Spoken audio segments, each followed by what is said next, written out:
สวัสดีครับ สวัสดีครับ ขอต้อนรับทุกท่านเข้าสู่ Channel Fanboy กับการรีแคปของความลับในบทเพลงที่บรรเลงไม่รู้จบ Melody of Secrets EP 2 ครับ ถูกต้องเราจะมาเริ่มที่เจ๊จุกค่ะ เริ่มเลยจุกกี้ เริ่มอะไรคะ ว่ามา เริ่มรีแคป เริ่ม ที่ เรื่ เจ๊ อง จุกค่ะ อ่ะ แฟนฉันหล่อ เริ่ม มา ที่ ก เจจุกก่อนก็ดีเพราะว่าเมื่อกี้เพิ่งไปกินยาพารามา เราพูดเรื่องอ้อยควันก่อน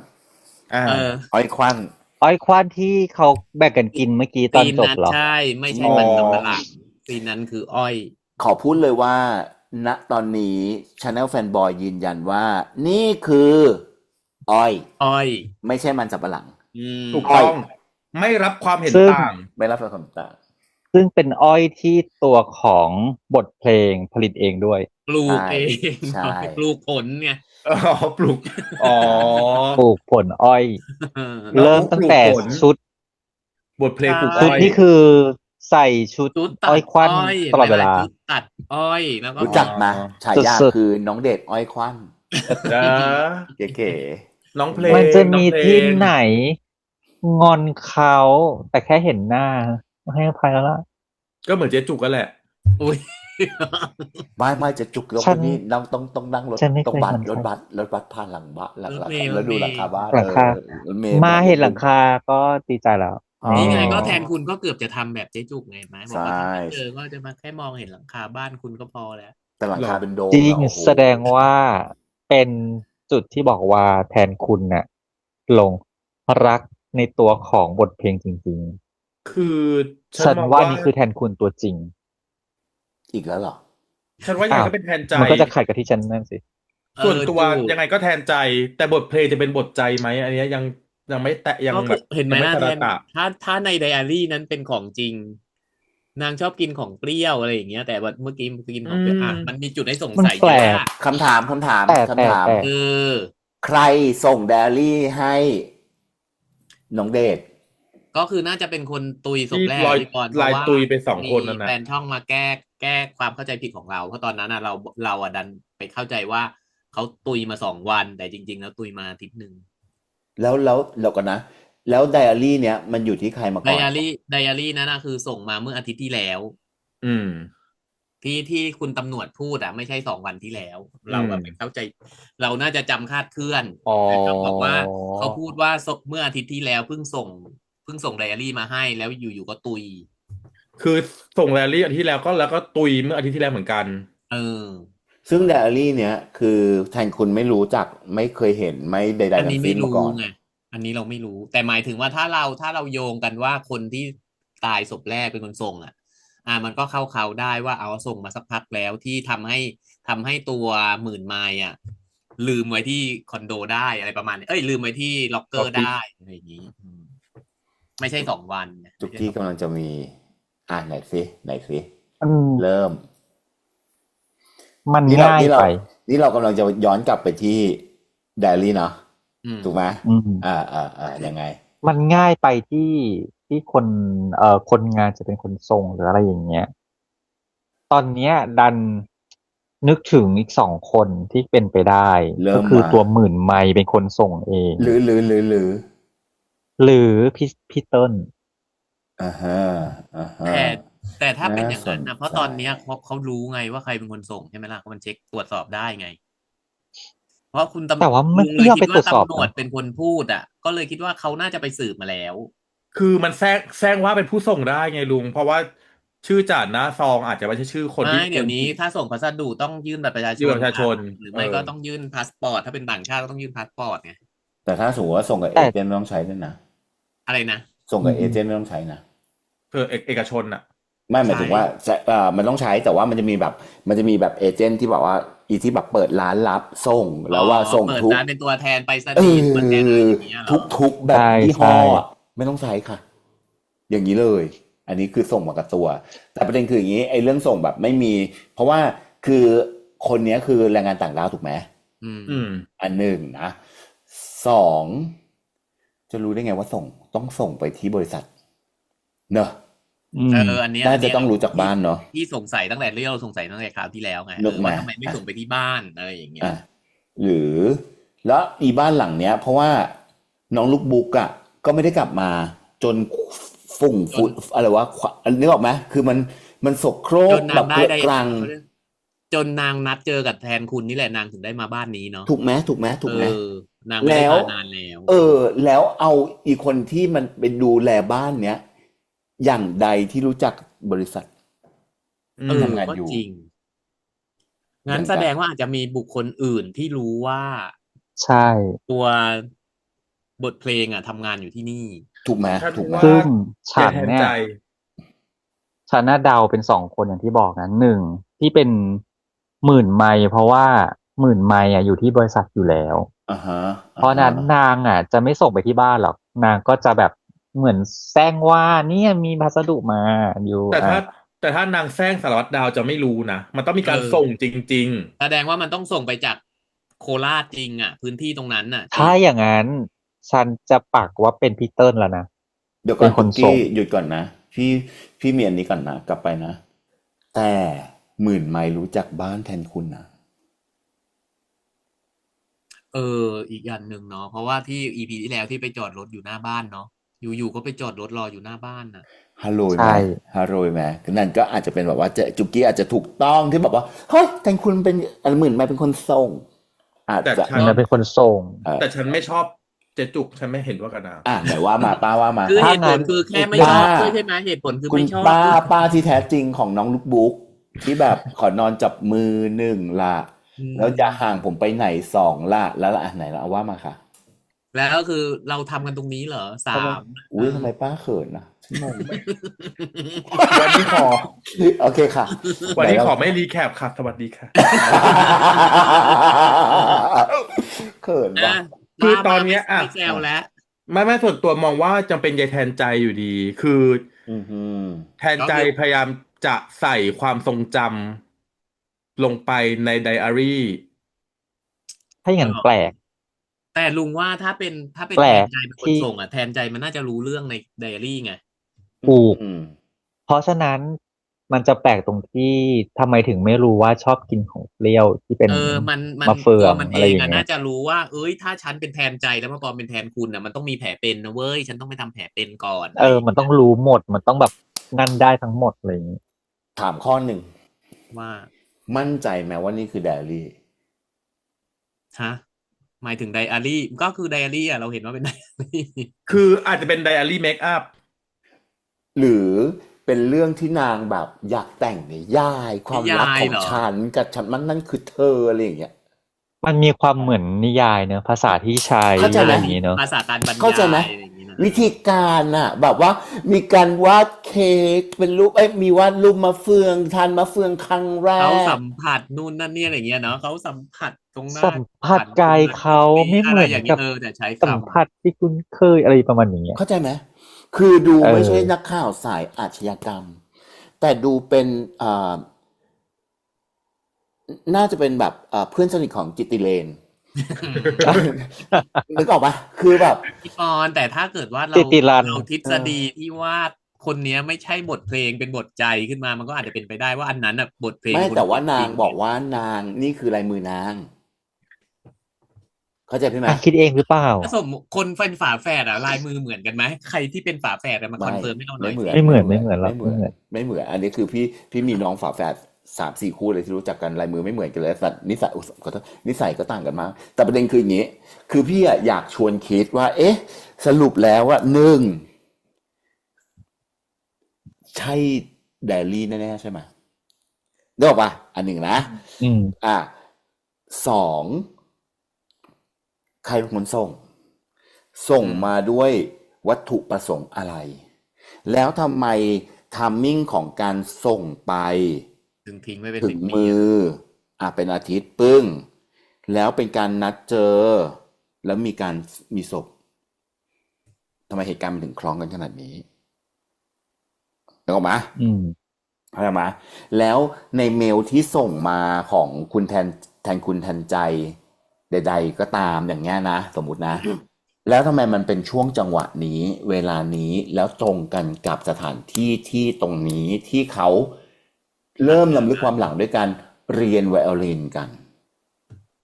ถูกปะเพราะว่าเขานัดไปเจอกันที่ใต้ต้นไม้ที่เขาสอนไวโอลินถูกปะ เออ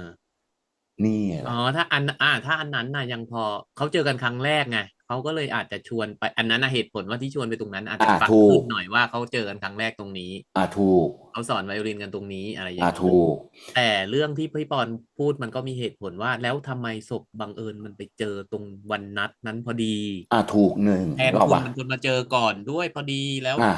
บทเพลงตามมาแล้วมาเจอตรงที่เดียวกันเป๊ะ อ่ะ ปังพอดีอะไรอย่างเงี้ย แล้วทำไมต้องเป็นศพของคนงานใน คน บ้าน งาน ห ใน ลังที่เคยทำงานให้บ้านหลังนี้ แล้วทำไมต้องเอาไปไว้แถวต้นไม้ตรงต้นนั้นด้วย แล้วอย่างที่เขาบอกว่าศพแบบเนี้ย มันเหมือนวางเพื่อให้เจอ ใช่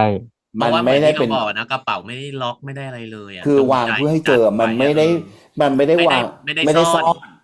ไม่ได้ซ่อน แล้วก็เลือกภาชนะที่บรรจุร่างด้วย ให้ตะโกนว่าอยู่นี่ค่ะ อย่างนี้นกออกมาคือตะโกนเนี่ยแล้วมันดูแล้วทุกอย่างตะโกนหมด ไม่ว่าจะเป็นมอเตอร์ไซค์ที่ไม่มีป้ายทะเบียน แล้วมีเอ็นแล้วก็หนังสือพิมพ์อยู่ในนั้น ก็ตะโกนเกินไป แล้วพี่เติ้ลก็ ใช่ ตะโกนเกินไปกับการมาใส่หมวกใส่แมสใส่ชุดดำแต่ไม่พกอาวุธถ้าจะมาทำฆาตกรรม ก็จริง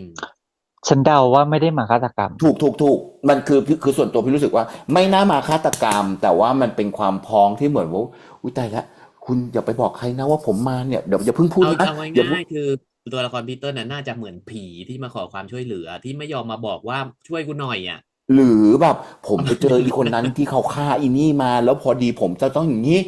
น้อง หรือไม่ น้อง ก็ ลูก อาจจะ บุ๊กช่วยพี่ด้วยนะลูกอะไรอย่างเงี้ยอะไรแบบนี้ อะไรอย่างเงี้ย แต่มันมีการที่รัดคอจริง เพราะว่าฉะนั้น เขารัด ฉัน คอ น่ะ หรือ เดา เขาปิด ไม่ ปาก เขาไม่ได้รัด โอ้ คอ โห น้องรบเขาปิดปากเฉยๆเขาเอามือมาทำ หรอ อย่างนี้ แต่ว่ามันโป๊ะมากกับการที่เธอ ฉันจอดรถตรงนี้มอเตอร์ไซค์จอดข้างๆเลยค่ะ แต่ไม่มีใครได้ยินเสียงมอไซค์นะ ไม่ได้ยินเสียงมอเตอร์ไซค์ไม่มีปัญหา เพราะว่ามันสามารถเข็นได้ แต่งงว่าถ้าเขามาแบบ อยากจะฆ่า แบบคือมึงจะมีแบบว่า มีเยื่อใยในการมาจอดข้างๆไหม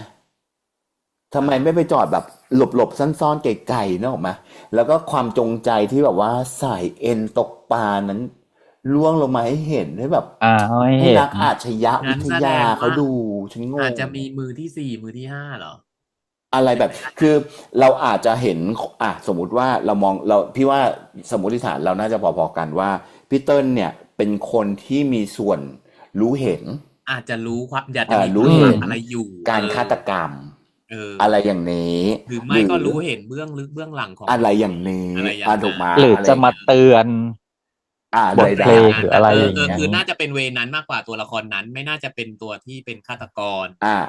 ใช่ใช่เพราะว่า อันนี้ก็เป็นดอกเด ก่อน ซี่ ที่ เนาะไม่ จะ ใช่ หนี แบบว่า ไม่ใช่แม่กุญแจเนาะนึกออกมา ใช่ เพราะว่าก่อนที่จะหนีไปอ่ะ สายตาที่พี่เติ้ลมองมาหาบทเพลงอ่ะ มันจะไม่ใช่แบบ มันไม่ได้ดูอาฆาตมันไม่ มัน ได้ ดู แบบ ห่ว ว่าง มันดู ใช่ มันดูไม่ได้มีการแบบต้องการจ้องจะทำร้าย ถูก คือ โอ มันเห เค มือนกับ งั้นเราปักเรา ขอ ว่า แวบหนึ่งว่าแบบ พี่ ว่า เติ้ลไม่ใช่คนร้าย เขาไม่ได้มารัดคอ แต่เขาเข้ามาปิดปากเหมือน เขา กับ ปิ ว่า ดปาก อย่าเพิ่งพูดอะไรไป อย่า นะ เสียง อะไร ดัง เงี้ยอะไรอย่าง เสียง เงี้ ดัง ย อะไรอย่าง แต่ เงี้ย พอดีแบบ คือเหมือนประมาณว่า โช อย่า ว์ เพิ่งร้องฉันไม่ได้มาร้ายอะไรแบบนี้อยาก ถู จะ ก ขอเวลา แต่พอดี เหตุการณ์นี้ ดันไปพร้อมกันในอดีต มันเหมือนกับในอดีต ซึ่งแต่ในอดีตเป็นผู้หญิงไง แล้วแม่สาวผมแดงคนนั้นคือใคร แม่สาวผมแดงคนนั้นคือใครที่ผลักนรบลงไปได้ แสดงว่า ได้เลือด ถ้าล้ำลึกขึ้นมาแบบนี้ แสดงว่านี่คือบทเพลงจริง ๆ ไม่มีบทใจ ใช่น่าจะเป็นน่าจะ แต่ มันก็ ไม่ เป็นไป รู้ ได้ว่า ว่า จะเป็นบทใจก็ได้นะ ความทรงจำที่หายไปก็คือความทรงจำของนางซึ่งนางก็คิดว่าตัวเองเป็นบทเพลงไงก็เลยคิดว่าสิ่งที่เห็นภาพที่เห็นก็คือภาพของบทเพลง คือยังจำไม่ได้ว่าตัวเองคือบทเพลงหรือเปล่าอันนี้คือในทฤษฎีที่ว่าคนนี้ไม่ใช่บทเพลงตัวจริงนะ คือมันเป็นความทรงจำของนางนั่นแหละ แต่ แต่ ชื่อจริงๆอาจจะชื่อบทใจ แต่ว่าทุกคนเรียกนางว่าบทเพลงอะไรอย่างนี้ แต่นางดันเห็นว่าภาพที่นางเห็นคือบทเพลงก็ได้ไงความทรงจำนี้ก็คือของบทเพลงอะไรอย่าง ใช่ เงี้ย สรุปก็คือยั่วๆบทประมาณอย่างนั้นน่ะ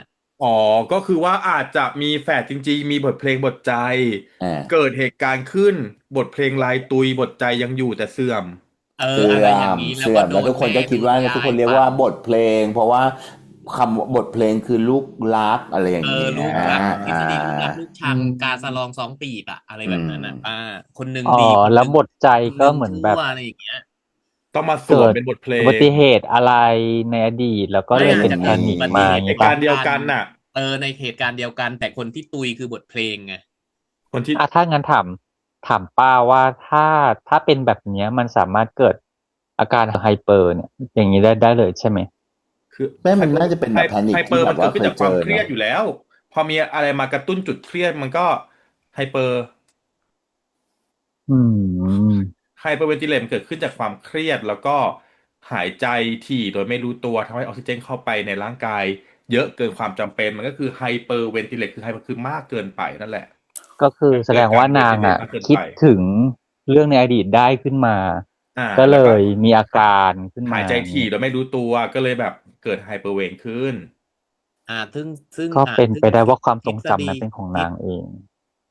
ของนางเองไง แต่นางยังแยก อื ไม่ ม ได้ว่าเนี่ยเป็นตัวเองเป็นบทเพลง หรือว่าเป็นบทใจ อย่างถ้าเรา ที่เราสงสัยเนาะ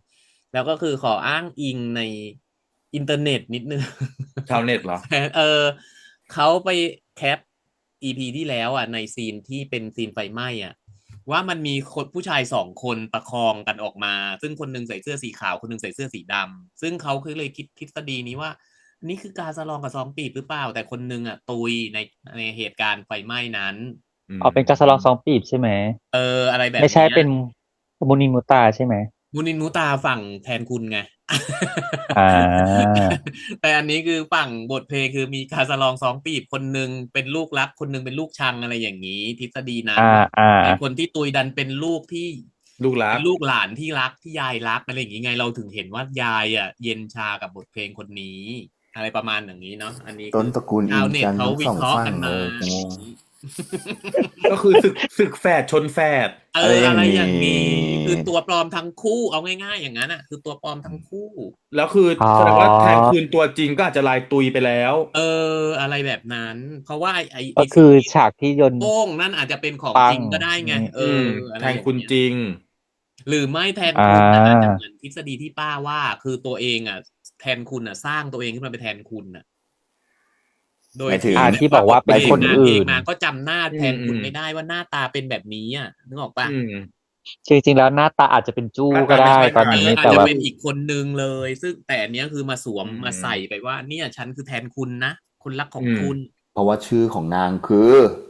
แท แท น น แทน คุณ คุณ นั่นไง เนี่ยมันทฤษฎีมันเยอะ เอาจริง ๆ 2 EP ทฤษฎี 1,800,000 แล้วเนี่ย สร้างซีรีส์ได้อีก 3 เรื่อง ไม่ คือเรื่องวันนี้อะมันดูแบบจัดวางไปหมด เนา จั ะ ดวาง ใช่ เหมือน มัน แบ ดู บ จัดวางจริ มั ง นจัดวาง อันนี้ เหมือน เห็นด้วย เหมือนฆาตกรต้องการยั่วยุ แบบ เหมือนท้าทายอะเนาะ เหมือน ท้า แบบใด ซี อะไร รี อย่า ส์ ง ก็ดู หนึ่ง ท้าทายให้เราเห็นอันนั้น เห็นอันนี้มา ใช่ ก ให้ ๆ คือแล้วดูจงใจไปหมด ดูจงใจว่ารถมาจอด มีเอ็น มีหนังสือพิมพ์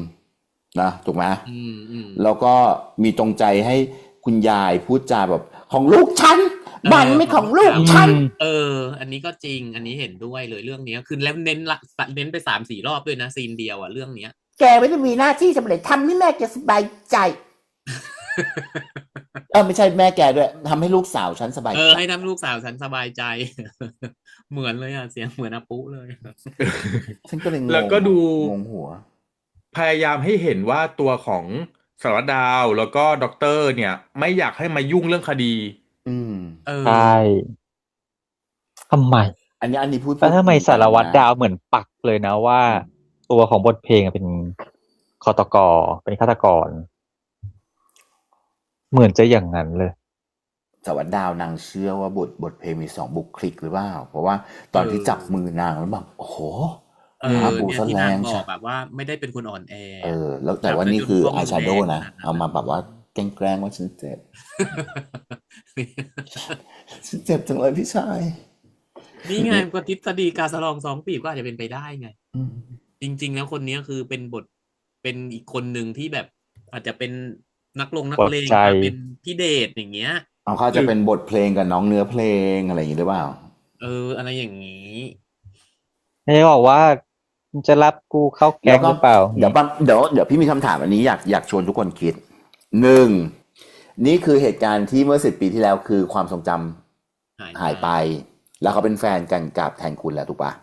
ถ้าเป็นไปตามไดอารี่ซึ่งถ้าไดอารี่คือไดอารี่ ในอะไร แล้วถ้าไดอารี่ไม่ใช่บอกว่าอ่ะช็อตโน้ตเพื่อเขียนนิยายนะอันที่หนึ่ง อันที่สองความหลังจากความทรงจำหายไปกลับมาใช้ชีวิตตอนอายุเท่าไหร่ที่เป็นเพื่อนกับหมื่นไม้ อืม ซึ่งพอเขาพูดถึงเรื่องในมหาลัยแสดงว่า ถูกไหม รู้จักกันมาสักพัก น่าจะ แล้ว กลับมาถูกปะ เออ เราต้องมาทำงานแล้วด้วย อ๋อเพ เป็น ราะ นัก ว่า ข่าวแล้วด้วย ที่ EP ที่แล้วที่นางเล่าคือนางรู้จักกับแทนคุณตอนอายุ17เนาะ ใช่ แต่เรา สิบ ไม่ เจ็ รู้ ด ว่าเหตุการณ์ที่ทำให้นางประสบอุบัติเหตุอะตอนอายุเท่าไหร่ไง ใช่ หรือว่า เรา แค่ปี เรา นั้นเลย เราไม่รู้หนึ่งเลยก็คืออายุที่นางเกิดอุบัติเหตุ สองรีคัฟเวอร์เมื่อไหร่แล้วเข้าไปเรียนได้เมื่อยังไง อะไรอย่างงี้ ถูกป่ะ เพราะว่าคือจริงๆแล้วว่ามันมีความสำคัญอย่างไร มันมีความสำคัญคือความสัมพันธ์คือเป็นอีโคซิสเต็มของตัวละครเนาะว่าระหว่างหมื่นไมล์กับบทเพลงเนี่ย มันรู้จักกันตอนไหน ตั้งแต่เมื่อไหร่ แล้วถ้าสมมติว่าอีหมื่นไมล์เนี่ยมันรู้จักกันมาตั้งแต่เด็กสมมุติ รู้จักก่อนที่บทเพลงจะรู้จักกับแทนคุณใช่ไหม อย่างนี้ถูกไหมนึกออกไหมคือด้วยความที่มันสนิทกันจัด อืม พอมันสนิทกันจัดเรารู้สึกแล้วมันมีความเป็นเฟรนด์โซนอะนึกออกปะมันอยากจะข้ามเฟรนด์โซนอะไรเงี้ยเราไม่รู้เลยว่าแบบว่าเฮ้ยมันเริ่มมาตั้งแต่เด็กๆหรือเปล่า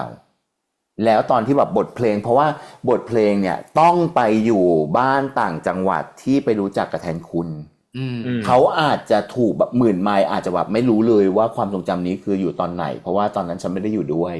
อืม นึกออกปะถ้ารู้จักกันตั้งแต่เด็กนะแต่ถ้ามารู้จักกันหลังจากนั้นคืออ้าวแล้วอย่างเงี้ยตัดโชว์ออกไปปุ๊บเขาอยู่กันเท่าไหร่ คือระหว่างตอนที่เป็นแทนคุณกับบทเพลงนะที่เขาเป็นแฟนกันนะที่เขาบอกว่ามีความเป็นคนรักกันปึ้งอย่างเงี้ยเป็นคนรักกันแบบนี้นานเท่าไหร่แล้วถึงเกิดอุบัติเหตุ ถูกไหมแล้วถึงเกิดอุบัติเหตุแล้วถึงจะมาเรียน แล้วเขาบอกว่ามันเป็นเวลา10 ปีอะที่ตั้งแต่แสดงว่าตั้งแต่อุบัติเหตุคือหายไป ใช่ เพราะว่าแทนคุณตามหา อืม ถ้าเป็นตามที่เขาบอกเนอะคือแทนคุณตามหา ผมรอคุณมาตลอด10 ปีถูกปะ อืม ใน10 ปีเนี้ยก็คือ17จนถึงตอนนี้คืออายุ27ถูกไหมเนี่ยอย่างเงี้ยพี่ก็รู้สึกว่าไอทัมมิ่งต่างๆเนี่ยมันมีผลนะมันมีผลกับความสัมพันธ์ของตัวละครนะซึ่ง1 2 3มันต้องมีส่วนไหนที่มันเป็นอินเตอร์เซ็กกันอ่ะมันก็เลยแบบแต่อันเนี้ยมัน EP 2อ่ะก็เลยแบบว่าถ้าจะให้ทำกระดานหรือว่าทำ ไม่ไหวฉันพูดเลยฉัน แต่ ทำไม่ไหว คือผมมากลับคิดว่าหมื่นไมล์กับบทเพลงมันน่าจะมารู้จักกันหลังจากอุบัติเหตุอ่ะ เรียนมาเป็น เพราะว่า เพื่อนเรียนมหาลัยใช่ไหม เป็นเพื่อนมหาลัยอะไรอย่างเงี้ยเพราะว่า อื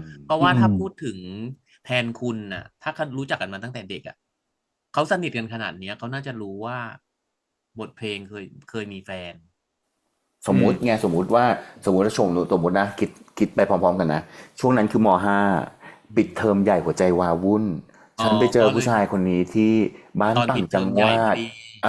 แล้วพอกลับมาบ้านอุ้ยตายแล้วเกิดอุบัติเหตุความจำเศร้าอย่างนี้ ก็คือหมื่นไมล์อาจจะเป็นเพื่อนที่กรุงเทพอย่างเงี้ยเหรอ ไม่รู้ไง เราเลยไม่รู้ว่าคือถามว่าอีหมื่น เออ หมื่นไมล์เนี่ยมันมีความสัมพันธ์กับตัวละครที่แบบถ้าก่อนกับอีหลังมันมีความสำคัญไหมอะไรเงี้ยพี่ว่าน้อยแต่อย่างน้อยคือเราอยากรู้ไงเพราะว่าดูแล้วหมื่นไมล์มันมีความแบบตั้งหน้าตั้งตาที่จะพิสูจน์ให้ได้ว่าแทนคุณคือ ตัวปลอม จริงหรือปลอม อืม จริงหรือปลอมอะไรอย่างเงี้ย ซึ่งเขาแพ้ตั้งแต่ไม่ว่าจะเป็นตัวจริงหรือตัวปลอมอ่ะเขาแพ้ตั้งแต่ตอนที่บอกว่ากูว่าเขาคือตัวจริงแล้ว ใช่ อืม คือบทเพลงเลือกแล้วอ่ะ นึกออกไหมอย่างนี้เป็นต้น แต่ทั้งสองคนคือ เท่าที่เราดูอ่ะ มันไม่มีใคร ไม่ว่าจะเป็นหมื่นไมล์หรือว่าแทนคุณอ่ะ ไม่มีใครอยากให้เกิดให้บทเพลงเป็นอันตราย ไม่ว่าจะทางร่างกายหรือจิตใจ มันดูโปรเทคอะมันดูโปรเทคจังเลยอะไรเงี้ย คือถ้าสมมติว่าแทนคุณเป็นคนร้ายสมมุติ หรือสมมุติว่าหมื่นไมล์เป็นคนร้าย มันอย่างนี้เป็นต้น เนอะก็เห็น หมื่นไมล์เป็นคนร้ายทำอะไรนะ หมายถึงว่าก็คนดูร้ายทั้งที่ทั้งสองคน ฆาตก น่ะ ร ทั้ ต่อง เนื่องอะเหรอ คือทั้งสองคนน่ะทั้งหมื่นไมล์ทั้งแทนคุณน่ะไม่อยากไม่อยากให้บทเพลงเป็นอันตรายอ่ะ ถูก อืม หรือมันเป็นการแซงว่าพี่ปอน แล้วก็อยากชวนคิดก่อนจะจบขออีกอันหนึ่งคือ ชวนคิดเยอะเนาะเรา คุณ ไอ้ หมอ เรื่อง จิต เนี้ย แพทย์อะทำไม เออ หมื่นไม้ต้องเจาะคำถามที่มันเป็นเรื่องส่วนตัววะ คือผมมาแอบคิดว่าหรือพอพูดถึงครอบครัวหรือว่าเป็นญาติเป็นพี่ เป็น น้อง เป็น กับ บ้าน แท กับ คุณ อืม หรือเปล่า ถูก ห ไหม รืออะไร เพราะคนหนึ่ง อ่ะ เรียนจิตแพทย์อีกคนหนึ่งเรียนอาชญาวิทยา เอ เนี่ย อ เหรอ อะไรอย่างเงี้ย แล้วเขาก็ไปเรียนที่อังกฤษ อัง เหมือน กฤษ กั เหมือน น อ กั ย่าง น เงี้ยเหรอ เป็นไปได้ คุณหมอชื่ออะไรนะ พลอยพัด ไม่ใช่ชื่อในเรื่อง อ๋อขอโทษครับ ก็มีเนี่ยก็แอบสงสัยเพราะว่าถ้าเกิดว่าอยู่ๆก็เจาะเรื่องครอบครัว อืม มันก็เป็นไปได้แล้วแหละว่า อยาก อาจ รู้ จะ ด้วย เป็ กาน รแก้เกินแบบต้องยกน้ำมากินอะกินเอาเหรอ อืม มันก็เลยงงหัวไปหน่อยนึง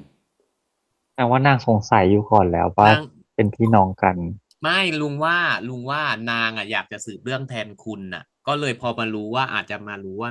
คุณหมอคนเนี้ย เป็นญาติพี่น้องอะไรกับแทนคุณก็เลยอยากจะมาสืบทางนี้ป่ะ แทนคุณจริงหรือเปล่าเงี้ยเหรอ อะไรอย่างเงี้ยว่าคนนี้คือแทนคุณคนนั้นหรือเปล่า เอ๊ะเขาบอกหรือยังนะว่าบ้านที่ไฟไหม้มันเป็นบ้านหลังไหน ยังไม่ได้บอก ยังไม่ได้เฉลยเต็มที่เนาะว่าเป็นบ้านหลังไหนว่าเป็นบ้านหลังที่ ยังไม่ได้พูด ยังไม่ได้บอกว่า อืม ที่คนตาย ตจ เฝ้าว เปล่า หรือว่า หรือว่า บ้านที่บอกว่า อืม พระนครใดๆยังไม่ได้บอก งงหัว อ่ะ เนาะ จริ แต่ ง ว่า ๆนะ ง พี่ ง เต้ หัวย จริง ไม่ใช่พี่เต้ยพี่เติ้ลคือพ่อวะเพราะว่ามันมีรูปพ่ออยู่ในบ้านมั้งไหมนะ ยังไม่เคยเห็น ยังไม่เห็นรูปพ่อแล้วก็เห็นแค่รูปที่แบบบนฝาผนังอ่ะ มีบทเพลงแค่1 บทเพลงเท่านั้น อืม กับแม่แล้วก็ยายใช่ป่ะ ใช่ ใช่ แต่ไม่เห็นรูปพ่อเลย ไม่ เนาะ มีพ่อ หรืออาจจะเป็นไปได้ก็ได้พี่เต้ยพี่เต้ยอยู่แหละพี่เติ้ลอาจจะ อันนี้คือไปอีกทางหนึ่งสาแรกหนึ่งอีกหลายสาแรก อ๋อ มากกว่านี้ แล้วพี่เติ้ลเขาก็ตามข่าวแล้วก็เหมือนแบบจำลองเหรอว่าไอ้นี่มันจะฆ่ายังไง มันก็เลยมีเอ็นมาทำแบบนี้อะไรอย่างเงี้ยเหรอ คือจำลองว่าเวลาถ้าจะมาฆ่าอี ถ้า ฆาตกร ฆาตกรจะ จะเป็น ทำอะไร จะทำยังไงอย่างเงี้ยเหรอ ทำยังไงต่ออะไรอย่างนี้หรือเปล่าอันนี้ก็ไม่รู้ ไม่ ไง มั้งแต่ว่ามันก็ยังไม่แน่นะว่ามอไซค์คันนั้นเป็นของพี่เติ้ล เพราะเรายังไม่ได้เห็นพี่เติ้ลมาขับมอไซค์ ก็จริง ก็จริง อาจจะเป็นมอไซค์ของฆาตกรจริง ๆ ที่มา จริง ก็ได้ ๆ ที่ แต่ดัน มาแล้วก็ แต่ พี่เติ้ลน่ะดันมา เกิด ช่วย เหตุ ก่ กา อ ร น ณ์ซะก่อนก็เลยไม่ ใช่ มีโอกาส ฉัน ที่จะ เดาออกเลยแหละ ว่าพี่เติ้ลดูไปแล้วก็จะ อย่างเงี้ย ไล่สั้นล่ะไล่สั้นล่ะ แน่นอนแน่นอน สาแกใจอีช่องนี้มันงงกันมันสาแก พี่ ใจ เติ้ลกับแม่แต่นะทั้งพี่เติ้ลกับแม่แต่ก็นั่ง ใช่แล้วน้องใบสน น้อง ด้ ใบ วย สน ฉัพูดเลย คุณค่ะ คุณ เออ แต่งเรื่องได้ มาเอาคิ้วออกห่างกันหน่อยค่ะ ตอนนี้คิ้วชนกันมาก คิวผูกโบมา คือมันพยายามจะคิ คือ ด แต่ว่า พอคิดไปปุ๊บ แต่มันก็มีอะไรมาแย้งอยู่ตลอดเวลาถูกไหม จริงจริง คือณตอนเนี้ยฉันกำลังคิดว่าทฤษฎีจะเหมือนลุงที่ว่าหมื่นไมล์รู้จักกันตอนเรียนมหาลัย อือหือ ที่ทำพวกแบบเป็นนักข่าวเป็นอะไรอย่างเงี้ยก็เลยรู้จักกันมา แต่ว่านางมารู้จักกับแทนคุณใน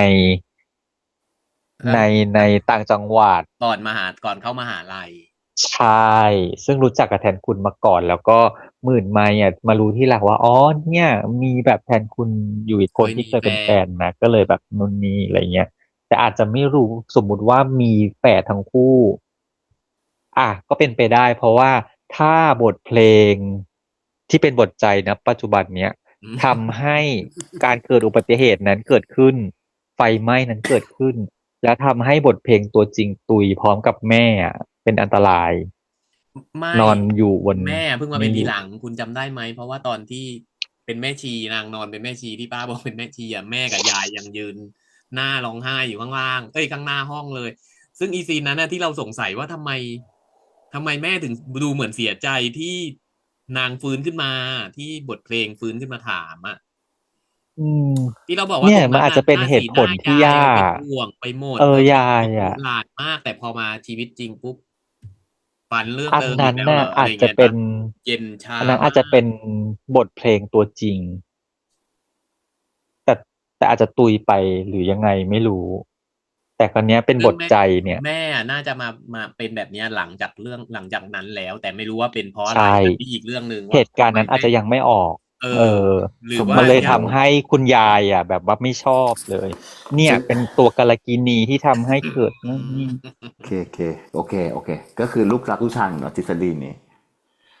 เอ พี่ อ มีคำถามถามทิ้งไว้ อีก เฉ แล้วเหรอ ยๆถามทิ้งไว้เฉยๆไม่จำเป็นต้องตอบแล้วจะไม่ถกประเด็นนี้ต่อ พี่จุกบอก ถา อี ม กแล้วเหร ทิ้ อ ง โทษ ไว้ นะ โทษนะ ตอนนี้เรายังไม่ได้คุยซีน เรา ไม่ได้คุย เรา อะไร ไม่ได้ ทั้ง วิ สิ้ เคน ราะห์ เลย เราไม่ นะ ได้วิเคราะห์กันจริงจังเลยนะ เรามีแต่คำถาม ซีนน่ารักของนรบเอยโกนหนวด เราต้อง อันนั้น ไม่คุย เราออกไปทางตอนรีแอคหมดแล้ว เราต้อง เห็ พู น ด ไหม ด้วย ล่ะ เหรอ อ๋อ อืม เรา เอางี้ เราพูดไป คำ ตอน ถาม รีแอค คือกูจะตั้งคำถามว่าอะไรนะ นั่น อ้าว ไง ความลับใน ความ บท ทรง เพลงของ จำ พี่ หาย ปอนคืออะไรความทรงจำหาย ความ ที่ ทรง บรร จำ เล ที่ ง หา กัน ย ไม่ ไป รู้จบ พี่ปอนต้องการ นี่ ได แหละ อารี่ น้องลูกบุ๊กของฉันได้ฉันไป โอเค เดี๋ยวฉันเขียนไดอารี่แต่ง อ๋อพี่ ให้ รู้แล้ว เธอว่า อันนี้พี่รู้แล้วแรงจูงใจอะไร ถ้าแทนคุณไม่ใช่แทนคุณคนรักเก่าของบทเพลง อืม ถ้าแทน ที่ เดี๋ยวนะคะขอตั้งสติก่อน ขอ ถ้า เรียก แท เป็น น คำถา คุ ม ณ อ่า ไม่ใช่แทนคุณคนรักเก่า ไม่ ข ใช่ อง แทน บ คุ ท ณ เพ ตั ล ว ง จ เดี๋ ริ ยว ง นะ เอาแค่นี้ถ้าไม่ใช่แทนคุณตัวจริง สมมุติว่าแทน ก็คื คุ อ ณ เป็น คือแทนใจ แทนใจ สมมุติว่า ถ้า โอเค อันนี้เข้า คน ใจ นี้ ง่ายก คน ว่า คนนี้บุคคลคนนี้คือแทนใจ อย่า อ่ะ อ่ะ แรงจูงใจอะไรที่ทำให้แทนใจ เขามาทำอยู่แต่ปัจจุบันนี้อย่างเงี้ยเหรอ มาแบบโอ้โหอย่างนี้กับบทเพลง มุนีมุตาไงเธอ หลัง ไม่ บอก แต่ ไป มัน ที มี ที่แล้ แต่ ว มัน ละ ก็มีซีนที่เห็นไหมที่เขาพูดกับคุณสารวัตรอะบอกว่าเขาอยากปกป้องบทเพลงอะเขาเลยอยากจะมาทำคดีนี้อะ ส่วนตัวมองว่าหนึ่งณตอนนี้เนาะคิดว่าบทเพลงมีแฝดแต่แทนคุณไม่ได้มีแฝด แท วัน น EP 2เปลี่ยนแฟดแล้วเปลี่ยนฟังแล้วใช่ไหม ป้าคือป้ามองตั้งแต่ EP ก็ หนึ่งที่ป้าบอกว่าตัวแทนคุณเดิมอ่ะอาจจะเป็นเพื่อนหรือเป็นพี่น้องแต่คือมันไม่ใช่แฝดอ่ะเป็นอีกหน้าหนึ่งอ่ะไม่ใช่หน้า จำวาน แบบเนี้ย จำวานไม่ได้แทน อ๋ ใจ ออาจจะทฤษฎีไม่ใช่มุนินมุตา แต่เป็นทฤษฎีที่เป็นสร้างขึ้นมาสร้างตัวตนขึ้นมา อืม ก็คือไม่ใช่แรงเงาแล้ว แต่เป็นกลิ่นกาสะลอง ไม่กาซาลองคืออยู่ฝั่งบทเพลงไง แต่ฝั่งแทนคุณ ใช่ คือแค่ ใช่ คนอื่นเลยเป็นคน ก็ อื่น คือ แต่ ไม่ใช่ ว่า มุนิมุตา มา ละ สวม ไม่ บท ใช่ บาทเป็น แรง แทน เงา คุณอะไรประ อืม มาณนี้ แล้วยังไงต่อคะ อ๋อ ป้า มี คะ หน้าล่ะป้า แล้ว ให้ป้าก่อนเดี๋ยวฉันจะได้ สมมุติว่าสมมุติฉันขออัญเชิญจูจูมาเป็นตัวละคร อ่ะ สมมุติว่าในอดีตจูจูเนี่ย เป็น คือแท แฟ น น คุณ กับ คือแทนคุณเหรอ คือแทนคุณ หรอฉัน อ่า มองไม่ออกเลย โอ้ ว่า โห จู อ๋อ จู ตอน กับ อา น้ ยุ อง 17 ฉันมองไม่ออกว่าจูจูกับน้องลูกบุ๊กมันจะเป็นแฟนกัน ณอายุ17 สรุปแล้วไม่ก็เกิดอะไรคือก็เกิดไข้โป้งเกิดขึ้น อ่า จู ฮะ จู จู ลาย จูก็ ตุ เลย ย ไปเฝ้ารากมะม่วง อ่า ใช่ อ่า ตัวของบทเพลงก็ไปที่รากมังคุด อ่า ก็คือในตอนไฟไหม้ ใช่ ก็จะเป็น ที การ เนี้ ส ย ลองสองปีบใช่ไหมทฤษฎีนี้ ถูก อ่า ทีเนี้ยก็จะเกิดตัวของบทใจกับตัวของพี่ฟอร์ซึ่งชื่ออะไรก็ไม่รู้ แต่มาสวม อ่า เป็น มาส แท วน ม คุณแฟนของบทเพลง ถูก ซึ่งตัวพี่ฟอสเองก็ไม่รู้ด้วยซ้ำว่าบทเพลงก็มีแฝดก็เลยคิดว่าคนนี้คือเป็นบทเพลงตัวจริง ถูก อ่า แล้วก็เป็นเหตุผลที่ว่าพี่ฟอสชอบมาบอกว่า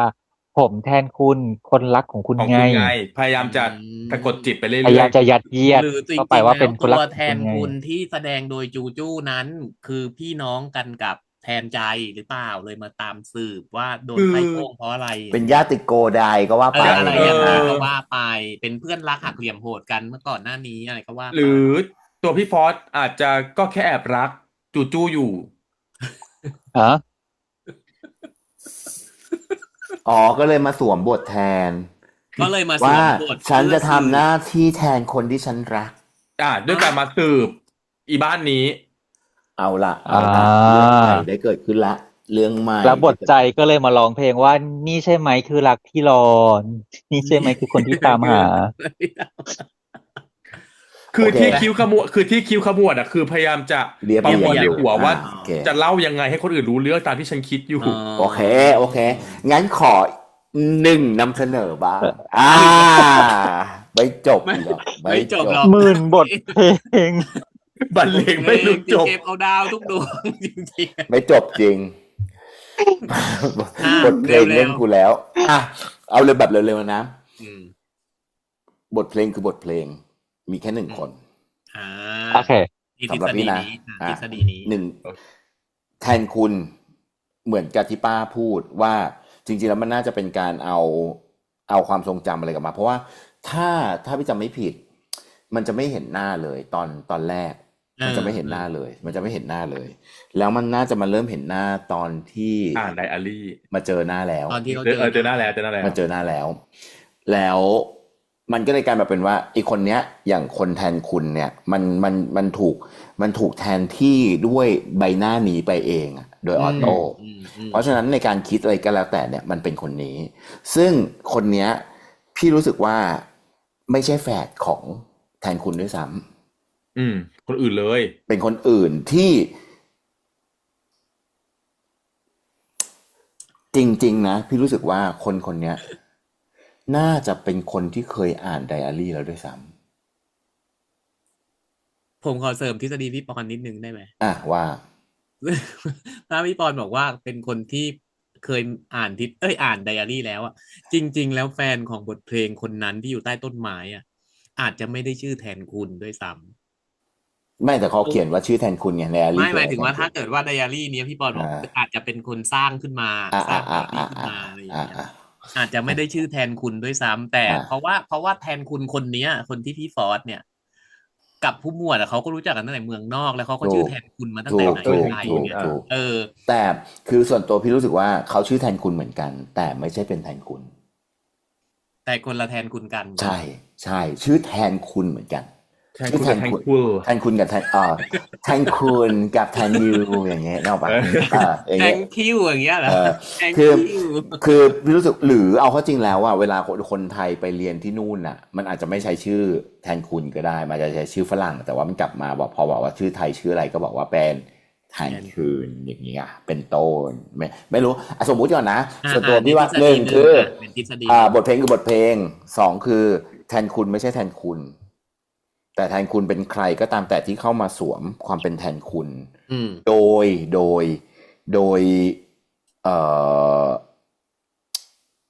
ไม่รู้ว่าเอาตัวนะ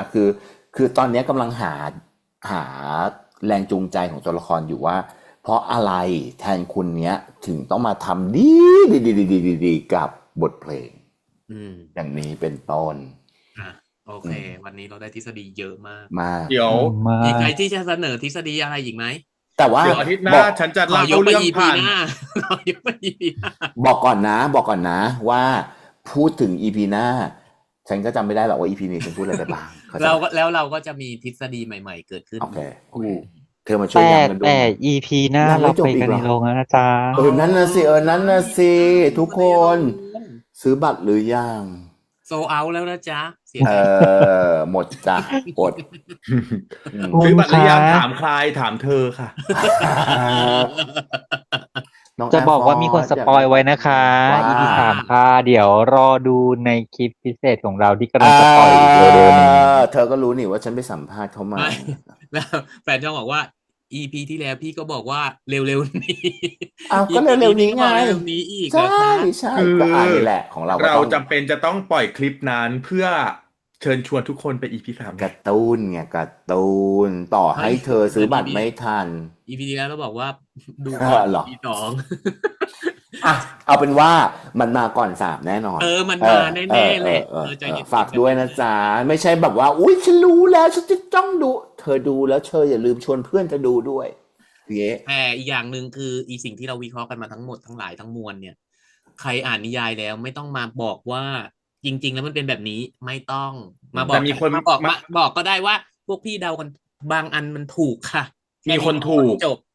มีคนถูก มีคนถูก แต่หนูไม่บอกหรอกว่าใครอะไรอย่างเงี้ยฉันชอบ อะไรอย่างงี้ อ่ะก็ลองดูกันไปเพราะว่าฉันบอกเลยว่าความถูกไม่ใช่เรื่องชัวร์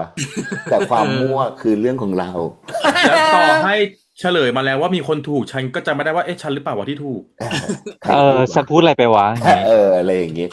เอาก็ประมาณนี้แล้วกันแต่ฉันรู้ว่าเธออยากเมาส์เธออยากมอยก็อย่าลืมนะจ๊ะมาพิมพ์ในใต้คลิปนี้นะครับ หรือไม่ก็ ใช่ ทุกโซเชียลของพวกเราได้เลย เอาอะไรไป ใช่ แฮชแท็กก็อย่าลืม